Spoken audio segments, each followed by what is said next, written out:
Hey guys, it's DFA here. Welcome back to the channel, and today we are starting a new series. I said a little bit earlier during the year when the Atlantico was released that I would be focusing a bit more on Tech 3 content, and then I obviously followed with a review of every single premium ship in the premium shop. But yeah,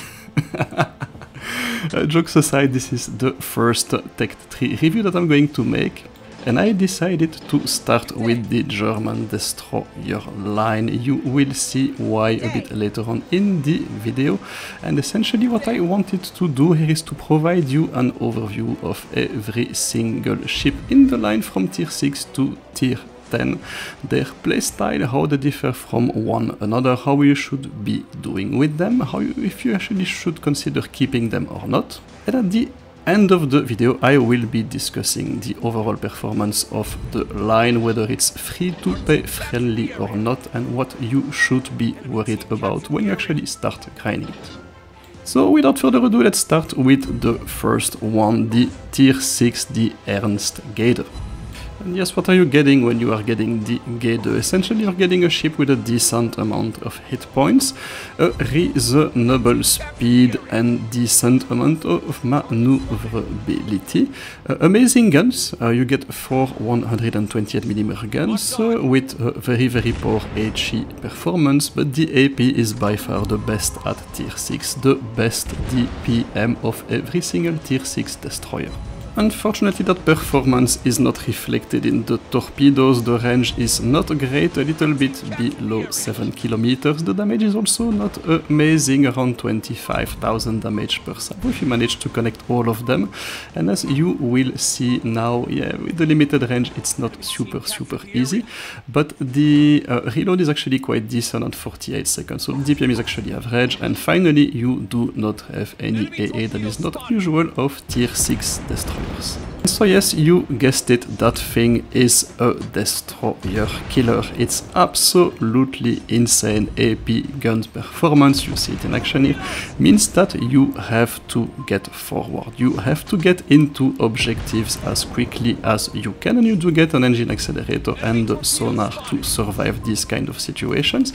And you have to stay there. You have to defend objectives. You have to prevent enemy DDs from going forward, and you actually have to protect your fleet from these destroyers. And so that's actually what you see me do here. I went right into the center of that map as quickly as I could during the game, and I'm actually staying there, and I'm preventing the other DDs from getting there. And so yeah, you see that Skåne, he essentially has to go in another location, because even though it is a tier 7 and I'm a tier 6, in terms of damage per minute with AP it's absolutely not competitive. It does not stand a chance against me. And that's kind of the feature of the German destroyer line, not the gunboat lines. We're talking about the destroyer line here, the Gaede, Leberecht Maass, Z23, 46 and 52.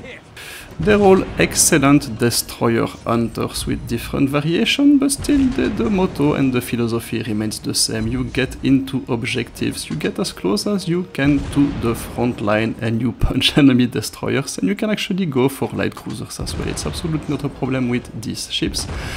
Just make sure that you stay alive, because you kind of have to be careful when you are playing them. You don't get smoke here, you don't get fuel smoke, you do not have a lot of means to be evading cruisers, and you do get to see quite a lot of cruisers at tier 6, and cruisers that are dedicated to be hunting destroyers. So yeah, that's why you have to be a little bit careful with the Gaede, but it's a very good ship. It's very good for what it has to do. I wish it had a little bit better performance with its torpedoes, but you cannot get everything. It's a standard feature of the line. You will see that with the other ships of the line as well. And essentially what we have done here with that first gameplay here, we've essentially remained in the center of the epicenter map. We've held the central cap for everyone, sometimes retreating to the other areas to make sure that we could actually keep capping them. And we've pushed all the other ships away from them. The Skåne Divasteras, you know, it does not stand a chance, so he has to go somewhere else, because yeah, if he comes too close, that's going to be a problem for him. So this is a pretty good introduction to the German destroyer line, the Tier 6 Gaede. You really get all the features that make that line absolutely fantastic. Those really good guns, and at Tier 6 having 123mm gun, as you can see, it's still quite doable. You can still deal damage even to the larger targets. The battleship, it's going to be a problem a bit later on in the game, but here with the Gaede, absolutely not an issue. And so a pretty solid introduction to the destroyer line, good guns performance, excellent gun performance, decent torpedo performance. The ship does not really do anything wrong. Should you actually keep it? Actually, I don't think you should keep it, simply because you also have the Tier 61 at Tier 6, and this is essentially a Gaede that gets a little bit less HP and a little bit more torpedo range. So all in all, it's not fundamentally different, and this is the one you should be keeping. So just grind the Gaede, and once you get your hands on the T61, which you can usually get for free in the game, then you can be using this one to improve as well. It's a very good reflection of the playstyle of the German destroyer line as well. So Gaede, for that reason, 2 stars out of 3. Let's move on to the Tier 7. And here we are, the Tier 7, the Leberecht Maass. What are you getting with that thing? Well, the first thing is you have a little bit more survivability than the Gaede. You retain your sonar, your engine accelerator, that's all good, really. In terms of guns, you get a 5th gun. So the guns are identical, but you get one more. And yes, you, as you guessed it, you still have the best AP DPM of every single destroyer at Tier 7. Even the Italian ones cannot compete with their sub rounds. So this is an absolutely amazing destroyer killer. The maneuverability is also increased across the board. Better maneuverability, better acceleration, better top speed, absolutely amazing ship. And your torpedo damage is also increased. So your torpedo burst damage, it's relatively average at Tier 7, it's around 28,000. This is not a YOLO wagon, but your reload remains very short, around 48 seconds, and you can actually have one of the best DPMs at Tier 7. And of course, your AA remains absolutely miserable and non-existent, but you guessed it, yeah, that's not fundamentally different from all the other Tier 7 DDs. So we haven't really talked about equipping those DDs in the Tier 6 review. Let's talk about that right now with the Tier 7. You always go for the same setup with the entire line. You take the you take the gun reload, the engine accelerator, and the concealment module. So you really want to increase that gun performance as much as you can. And yeah, as you guessed it, yeah, you don't really need a turret rotation on these things, because your turret rotation is very good from the beginning. And you see the extra torpedo range in action here. We're going to get a couple of hits on that Black Francesco Caracciolo. Still have to be careful here, because we still do not have any smoke, so we cannot really try to play too much with those Italian battleships. But what we can do on the other side is go hunting for these Japanese destroyers, because they do not stand a chance against us. So you saw me being incredibly aggressive at the beginning of the battle. I'm guessing that that Italian battleship is going to appear somewhere over there. I'm going to shoot my torpedoes there preemptively, and yeah, good guess, DFA. Yeah, sometimes I do get that right, so that's amazing. But yeah, you saw me getting into A and B and immediately getting aggressive, capping as much as I can, but I do sense an opportunity there with a cruiser that's coming for my CV. The destroyer was there as well, but it's been removed in the meantime, and I see if I can actually get a couple of hits on that cruiser. Because at Tier 7, your 128mm guns can still do the business against most cruisers that you will be facing, and the Leberecht Maass is super accurate. It's really an amazing performance playing that ship. Here you see we're consistently dealing damage to that cake down, and quite often we're actually getting full penetration. So yeah, absolutely not an issue fighting light cruisers with that thing, but you have to make sure that they're busy with something else, because otherwise your lack of smoke will get you in trouble. And so yes, as you guessed it, the playstyle is very similar to the Gaede, you just have better tools to execute it. And so we immediately went into caps at the beginning of the battle. We are going to go to C now, because honestly our CV is down and the DD, that's annoying at A. It would take me too much time to get there. And we have a much better performance against the battleships, and now we have much better torpedoes, so that's where I'm going to go, because that's where the rest of the enemy battleships are. So yeah, the Leberecht Maass is a fantastic machine. It's capable of dealing with almost every target it meets. It's agile to be dodging CV torpedoes as well, so it's really a really nice upgrade over the Ernst Gaede, and an amazing ship at tier 7. But that doesn't mean that you should be getting yourselves into complicated situations on purpose. And there I do have not one but two enemy battleships right in front of me. Mackensen and Gneisenau, yeah, and I don't have a lot of room to maneuver here, so getting any further would be absolutely stupid and counterproductive. I'm simply going to wait for, I'm going to wait for reinforcement, because my battleships are right behind. It's a 4 versus 2. I mean, the game is not won, quite far from it, 400 to 520. But I'm okay. I'm okay. I do have reinforcements and we are strong where we need to be strong. We do have a pretty good position on the map. And we're simply going to wait for reinforcement, and we will be using our guns. If you focus on the weak spots of battleships, you can be an absolute nightmare for them. You just need to make sure that you are close enough to be hitting those weak spots. You see the torpedo performance is very, very good now. And what makes those ships actually quite fun to play is that those torpedoes are also very, very quick to reload. You see them. They just landed on target, and now we're already like 20 seconds away from getting them again. So yeah, it's really, really a nice performance. You notice that I am not using any historical camo on that thing. I basically don't need to, because the ship is really capable like that. So it's very free to play, friendly, and we're going to run away right now and finish that Mackensen. So one of our battleships is so YOLOing the enemy CV. That should give us 90 points, hopefully before the end of the game. And we've just done our job with that battleship, so yeah, if it's not finished now, it will be finished quite soon. So there you go, now we are in position to be doing what we do best, which is fighting other destroyers.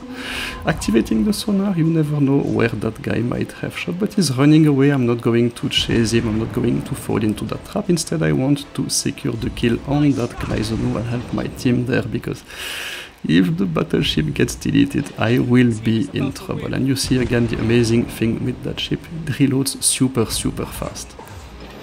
So there you go, amazing torpedo DPM with the Leberecht Maass. Time to debrief the performance of that thing. The Leberecht Maass, for me, it's an easy 3 stars out of 3. It's a ship you should be keeping in your port after the grind. Easily one of the best destroyers at tier 7, capable of handling absolutely everything you throw at him. And therefore a destroyer that is well worth playing once you are finished with the grind and you obtain the Z23, which we are going to review right now. And here we are, let's take a look at the Z23, the tier 8 German destroyer. And what do we have here? We have a minor upgrade over the Leberecht Maass. We do get a bit more HP, a bit better gun performance, a bit more range, a bit more damage, but still 5 guns.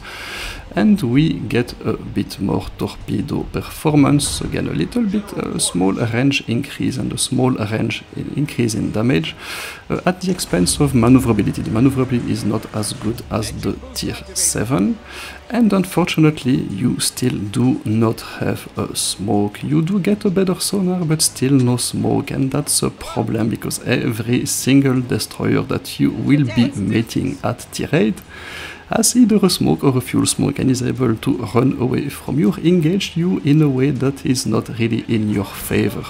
And so that's kind of where the rough and aggressive and all-in-your-face playstyle of the Gaede and the Leberecht Maass meets its limitations. It meets it at tier 8 with the Z23. And so you see me here do what I normally do with those ships. I get as close as I can to the center of the map, but yeah, small issue at tier 8, you start meeting those absolutely amazing cruisers as well. All the Tech 3 cruisers at tier 8 are very good, and they're very good at hunting you. And I do not have any way of protecting myself against that Amalfi, and unfortunately I have to disengage. And if he wants to disengage, he just has to press a button. There's absolutely nothing I can do. The other thing at tier 8, you will notice that your 128mm guns are not cutting it anymore. It becomes a bit more complicated for you to be engaging anything else than destroyers, and essentially, yeah, you have to get very close for these guns to work. Against lighter armor targets, absolutely fine, and you see me dealing a decent amount of damage to that CV, but against that Amalfi, it's going to be a bit more complicated. And so the Z53, it's not really in a position to be executing the same playstyle as the tier 7 and the tier 6 as efficiently, unfortunately. So you see me, I have to retreat there, because I absolutely cannot withstand being the center of attention. I absolutely cannot stand being at the center of the minimap there. I don't really have to, because we've kept it so far, we're doing okay. But me staying there would probably get me killed by that Amalfi, and since I cannot use my concealment because there is a CV, and you can guess that all the traffic is going, actually the CV is down also. So now maybe I can make another push for it, but no, I get spotted again and right in front of that Amalfi, and yeah, that's really becoming a problem. So I guess that you have to play that thing a little bit like a classical destroyer, because yeah, if you go head to head against a Benson, for example, he decides to smoke up, he gets 30 seconds to punch you in the face, and you actually cannot do a lot against it, so that's becoming a bit of a problem. You can still dodge torpedoes fairly efficiently, you get a better sonar, that's amazing. Yeah, but there's no way I can actually stay in the cap to prevent that Amalfi from getting in, and that's a problem. That's the constant issue that I was facing with the 23. Of course, when you're meeting something like a Japanese destroyer, well, go ahead, go try punish them, go try punch them in the face, because that's what you are still beautifully equipped to do. You get your sonar on to detect their torpedoes, you do use your amazing APDPM, you do not have the best at tier 8 anymore, but it's still very good indeed.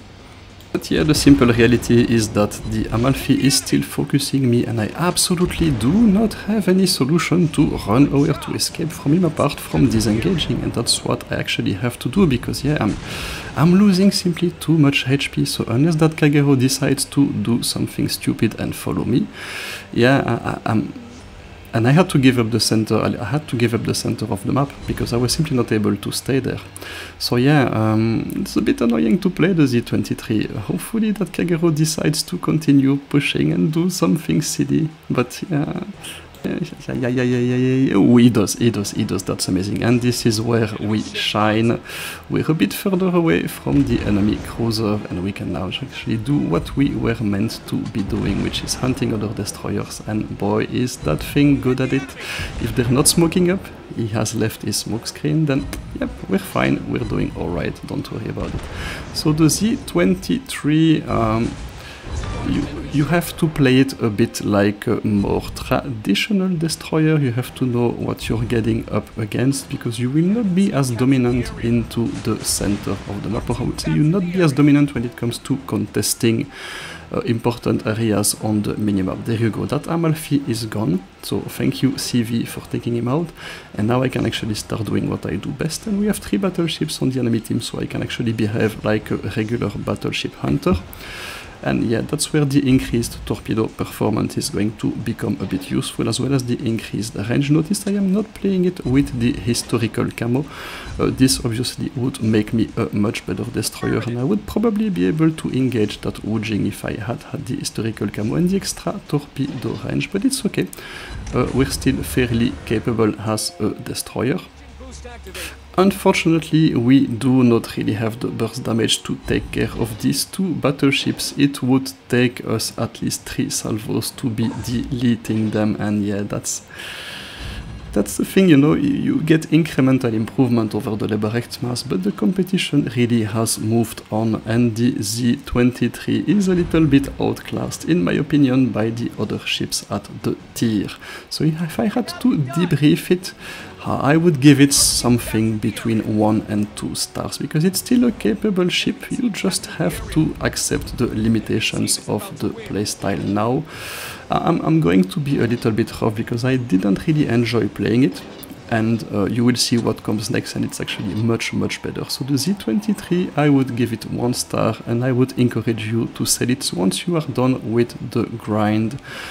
Honestly, I did not even finish the battle honors on that thing, and I moved on to the Z46, which is the next ship in the line, and an absolute beast of a ship. We're going to take a look at it once that gameplay is completed. You see that you're still a fairly decent ship hunt. You're still a fairly decent destroyer, but unfortunately that IO is going to delete my CV. There's not a lot I can do about it, and we do miss. Anyway, voila.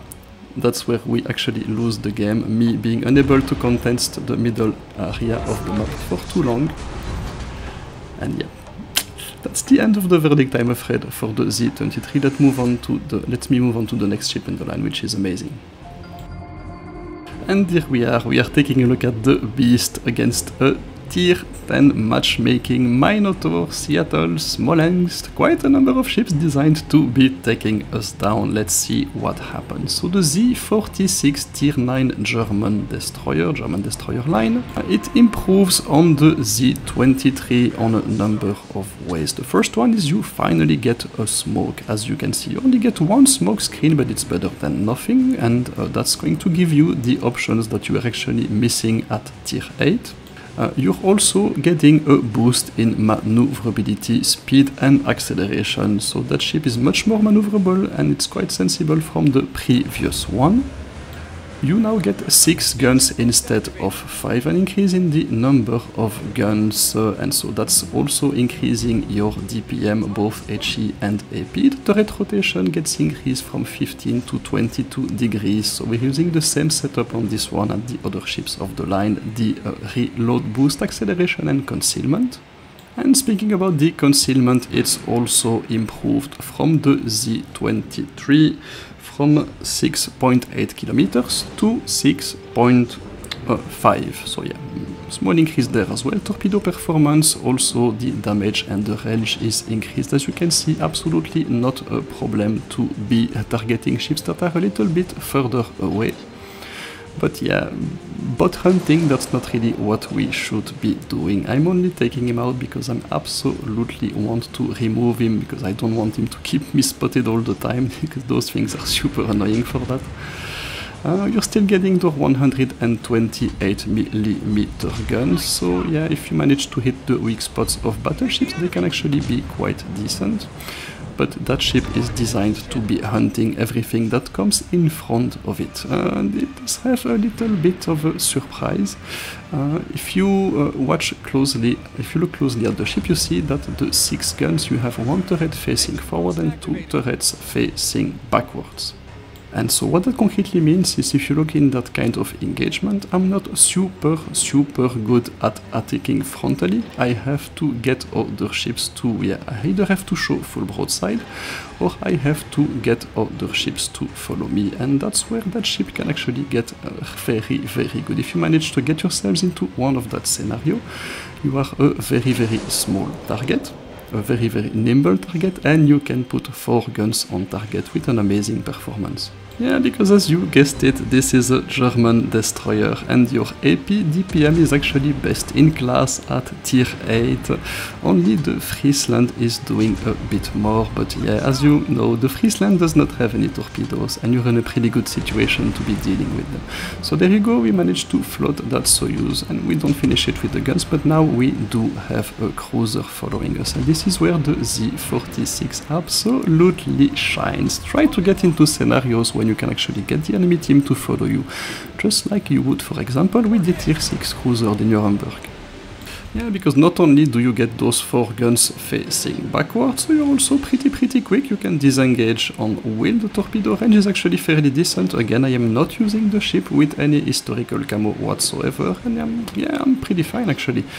And the guns are super accurate. For me, that is the major improvement over the Z23. And I don't know if it's just my perception, but I really hit all the shots that I want to hit with that thing.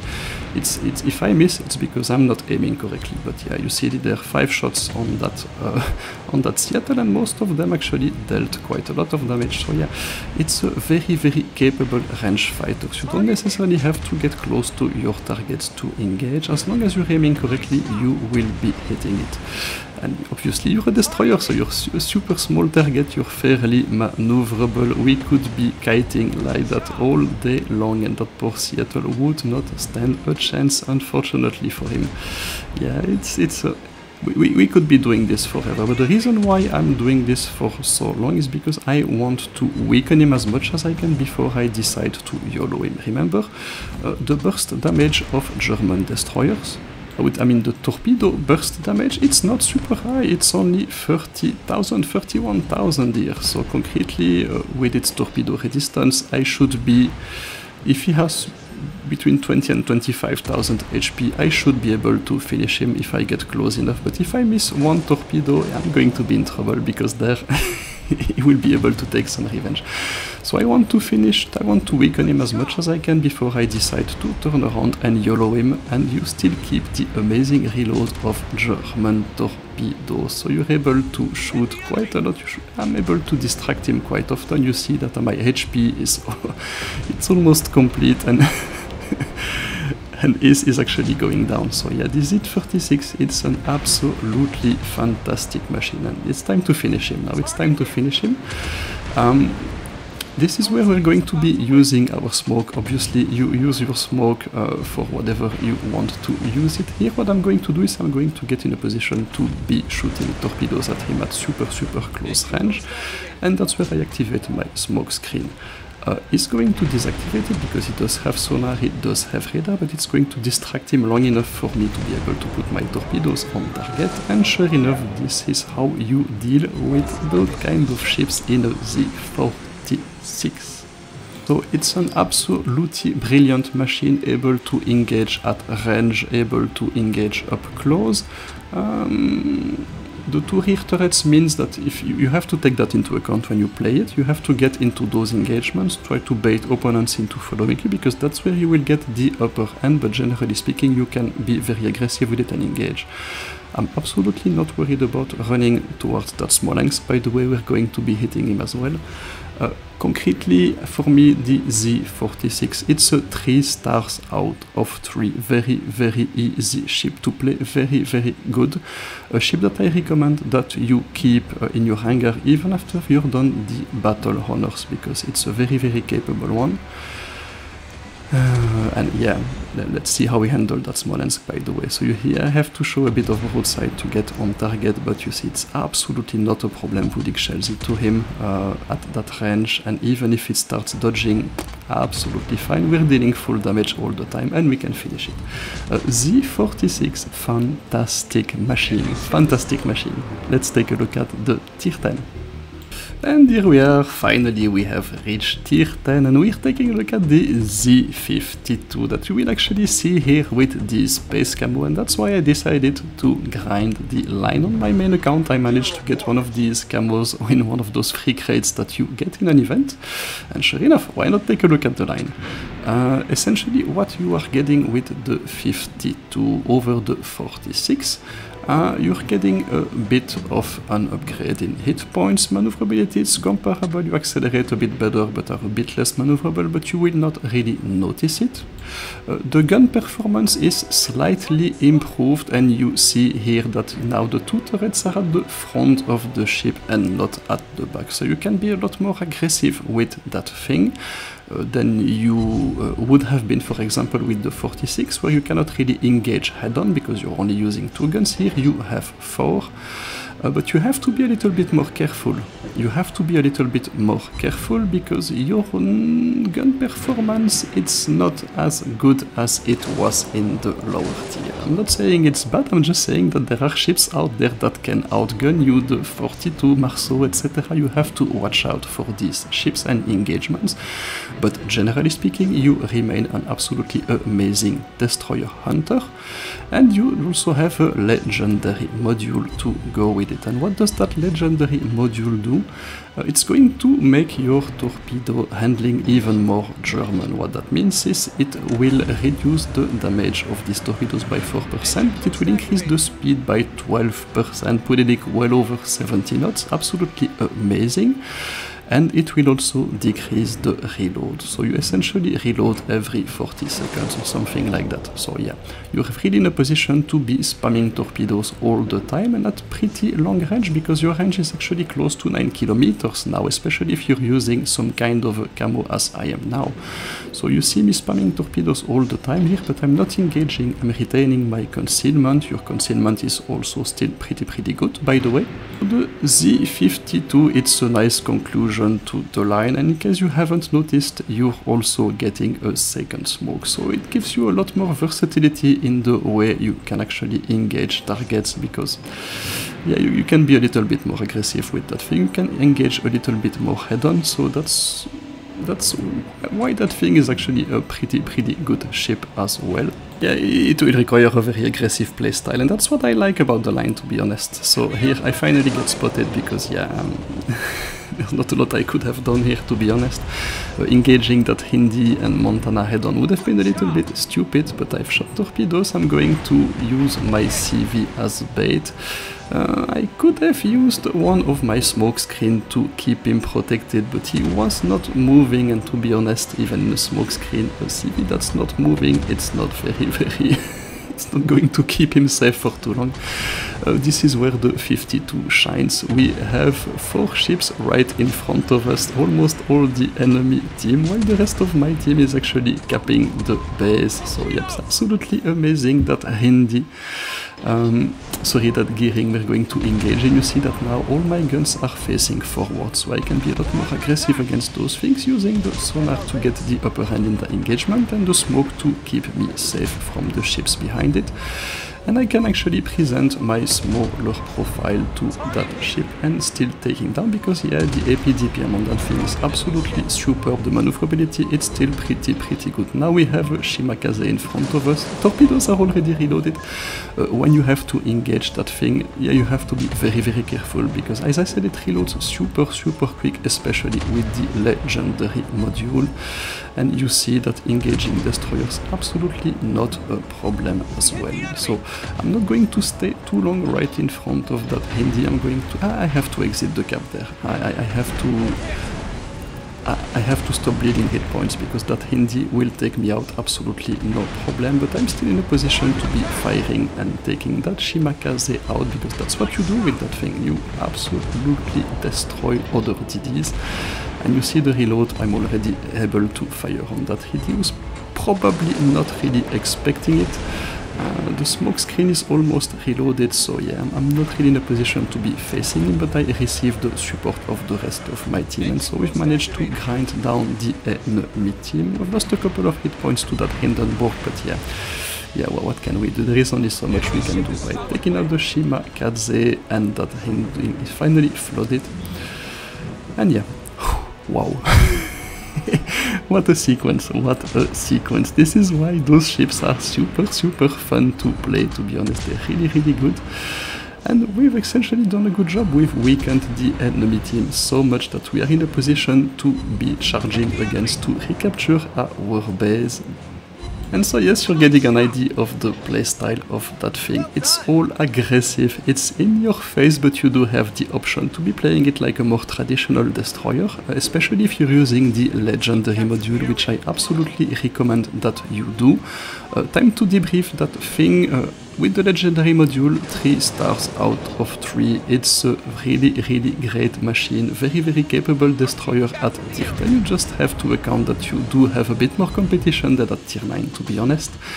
but if you know what you're doing, it's absolutely fantastic. And if we debrief the German destroyer line, so I would give it 3 stars out of 3 in terms of competitiveness. Most of the ships of the line are very competitive, very good at doing what they do, and they're also fairly easy to play. Yes, you do not get a smoke, but honestly all the rest is absolutely fantastic.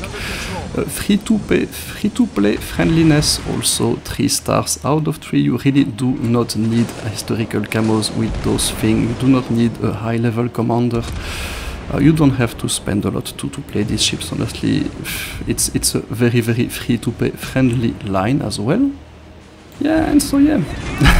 If we take out the Montana, we get shot down as well.